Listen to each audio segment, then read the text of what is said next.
La qualité esthétique de cette œuvre réside tout d'abord dans la matière de l'image. Il s'agit d'un procédé, ou plutôt d'une famille de procédés, appelé orotone, en vogue à la fin du XIXe et au début du XXe siècle.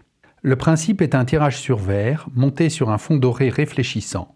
Cela peut être un vernis ou une feuille métallisée. Je réalise le tirage sur verre en incorporant à de la gélatine une solution sensible à base de sel d'argent.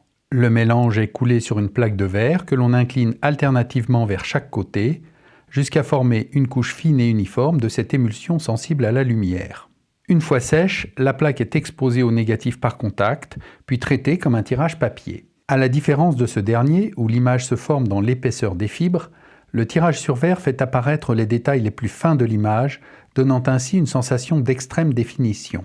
Ainsi, la texture du bois poli par la pluie et le vent s'exprime avec une très grande délicatesse. S'ajoute à cela une impression de profondeur, créée par la transparence du verre et par la réflexion de la lumière par le fond doré. Ces qualités de matière photographique se conjuguent avec la composition de l'image et la nature du sujet photographié. L'œuvre exprime la puissance de la destruction et la promesse du renouveau qu'incarne ce grand arbre à terre.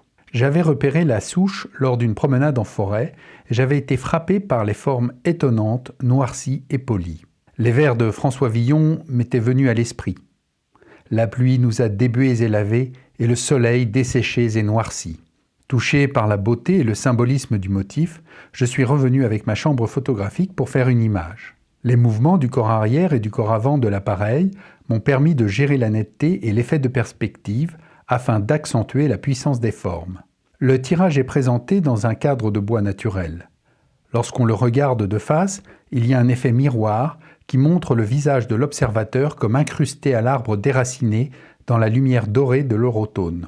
C'est pour moi comme un moment de contemplation et de méditation.